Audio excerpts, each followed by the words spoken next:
Ladies and gentlemen. Okay, I got the record sign. Okay, good afternoon, ladies and gentlemen. Welcome to day three of our 2020 ISM New Jersey Women in Leadership Conference. It is also our final day. My name is Anu Rao, and I am the co-chair of this energizing event, and I'm also the director of business development at the Indotronics Avani Group. Now, last week, Vic mentioned that back in the 80s, there were no women in field of supply chain and procurement.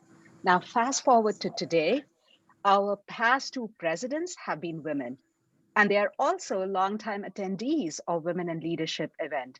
So it gives me absolute delight to kickstart today's program with a get to know Tamra and Deborah segment. uh, so we're going to, the format is going to be like this.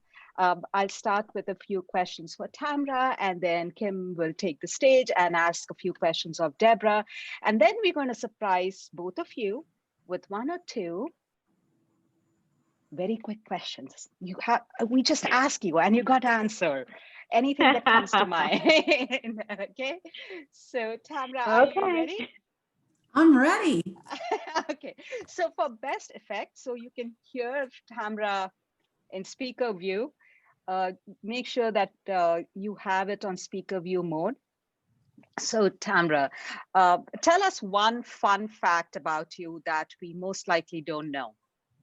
So a fun fact, first and foremost, if everybody noticed that we were all given the assignment to wear orange. So first thing I had to do was find something that was orange. So I didn't own anything. So this is actually my husband's flyers. Yeah, so it's a little bit big on me, and but going along with the fun fact, I do not. So sticking with the kind of Halloweenish theme of the orange, I don't like black licorice at all. I can't have anisette. I don't like ouzo. None of that. Notice I went to the alcohol. None of that, right? That is not, so black licorice is one of those things, Anu, that I will never eat. That's okay. I'll remember not to give it to you next time. By the way, I love your nail polish. It's painted so well. Is it orange and black? Orange, black with a little bit of Halloween. That is awesome. So, okay, now let's move on to a little more serious question. How did you find your why in procurement? So I have been given some really great opportunities through my career, and all of them, well, I shouldn't say all, majority of them have been from other women. And so I just want to take us back a little bit to 1996, where I was given an opportunity to become the operations director from Belcor, and that started in procurement. That started my career in procurement. So what the operations manager did was really reviewed all contracts, made sure everything was validated. At that time, all the paper POs were done. And one of my responsibilities was actually to implement Oracle. But all of this happened because of a woman that I met in one of my previous jobs. Terry Hamill had moved then into Belcor, and she called me up, and she was actually the procurement manager where I was at RCN Cable. And she called me up. I was 26 years old, and she said to me, how would you like a job in procurement? I'm like, what is procurement? And I'll double your salary. So at 26 years old, doubling your salary really does make a difference, right? And so she gave me that opportunity, and it really then in turn caused my career to really take off. And I will tell you, part of that was because in 1996, I joined ISM. Well, at that time it was NAPM. And so that all helped me build that network to understand what procurement really was, and how procurement can influence and have a value add to the corporation. So let's fast forward it then another 13 years, and I had changed jobs, and I was at a company that had layoffs, and I was last in, first out. And so I was sitting on the bench, and I went to Chubb, and I met Bev Lees, and she took a chance on me. Here I was coming in, having some senior level skills, and I was actually applying for a job that was actually a couple levels down from the job that I had been in. And so I wasn't managing people, I was managing a commodity. I was back to doing contracts. It was really exciting, loved doing it.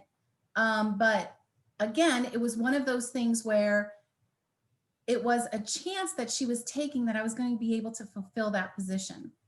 And so she had given me an opportunity at Chubb, and I had a very successful career at Chubb.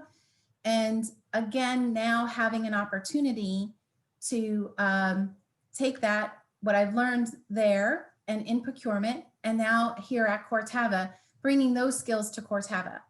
And so my why is really, you know, I want to give back, you know, so I don't take any of what has happened to me for granted. And so I want to use this opportunity that I have, not only at in the level that I'm at Corteva, but also the network that you establish throughout your career to help others to have those same opportunities. Thank you so much. I loved how you put it, and appreciate. It's awesome that throughout we keep talking about how women don't empower each other, but that's not really true. All No. along, many of us have had success because of that. So it just makes me feel good to even hear it. I know that you have been attending Women in Leadership way before I even joined ISM. So what makes you keep coming back? Well, I think it's exactly what you just said, the empowerment of women and these incredible women that are on today, and all of the different speakers that we heard.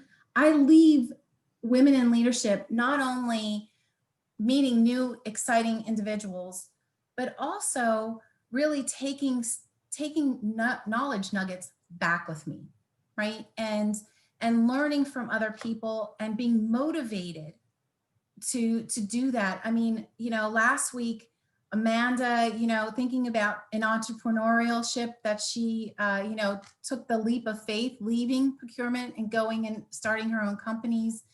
You know, is that my next path? You know, kind of thing. It makes you think. And so the Women in Leadership, every time I come back, I'm amazed at the different women I meet. And so I'll be back next year as well, right? And hopefully it'll be next year in person. And we'll be able to share our experiences and, you know, and by the way, expanding this out and having as many gentlemen join as well is great too, because it adds that diversity of thought. Mm-hmm. And that's exactly what we need to do as well. So I'd love to see more men at this event as well, because it's great to hear their point of view as well. So thank you, Anu.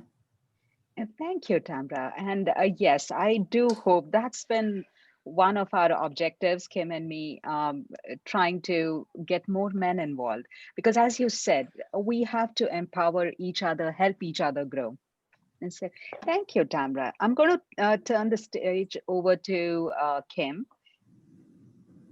Hi, everybody. If you're just joining us for the first time, I'm Kim Castellucci. I work in the procurement operations area at Daiichi Sankyo, and we've had lots of our coworkers on this great separate but Women in Leadership conference this year. So thanks to all my coworkers, and I think at least 2 or 3 of our male coworkers joined. So thank you. And the expansion has been great. And yuck on the black licorice and the black jelly bean guy. So it's been a pleasure again working with Anu this year. It's been so great being a part of the Women in Leadership, even though we're doing this virtually. So we're going to continue with Deborah, another past president. Mm-hmm. We're going to ask you the same. Tell us a little fun fact that we should know about you. So when I took a look at these questions, I didn't really think too hard about it. So when Tamra came up with the alcohol thing, the first thing I went to was tequila. I hate tequila. So, but as I thought about it a little bit more, something that I would say that's really important to me is, we all love animals. At least I know, Kim does and Kathy does. We all have our past. And the first pet that I ever had that was mine was a turtle that I found crawling across down the street with my dad.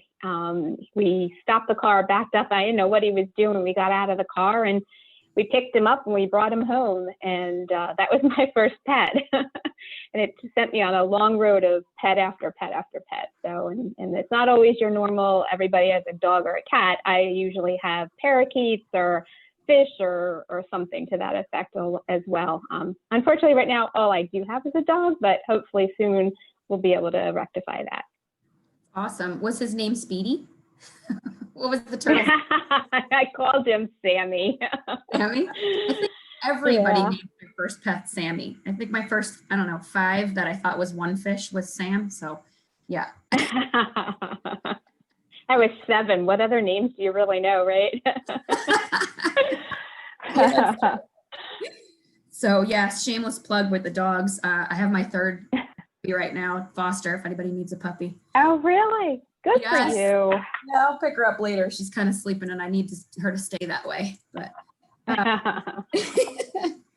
so like I said, we'll turn it a little more serious. And what is your why with procurement, supply chain, your career, anywhere you want to go with your why?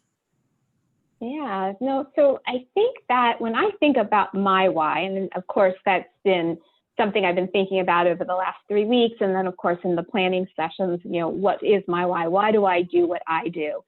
And if you don't know, I'm in the services side of procurement. I'm not on the direct side. So when you think about even a service, you're buying consulting services or HR services, you have to find out how you can connect the red thread throughout the organization and pull it through so that you can really see how you can affect the end result. So if you think about consulting services, when your marketing folks come to you, your business development folks come to you and they need to hire a consultant to help them figure a problem out and set a strategy that gets the company to move forward in helping patients. And that's the key to it all, right? So I think about HR services when I'm helping my partners have the right benefits in place for the employees who are there to support building the right programs and getting the right products to our patients. That's the red thread that I get to keep pulling through. And I didn't always have that in my background. There were times in my career where I just didn't even understand how I connected to the overall business objective of the company being in indirect services. And I think it's really taken me till the last few years to figure that out. And it's really important that you understand how what you do affects the bottom line of your company. And in this case, for me, it's being in pharma.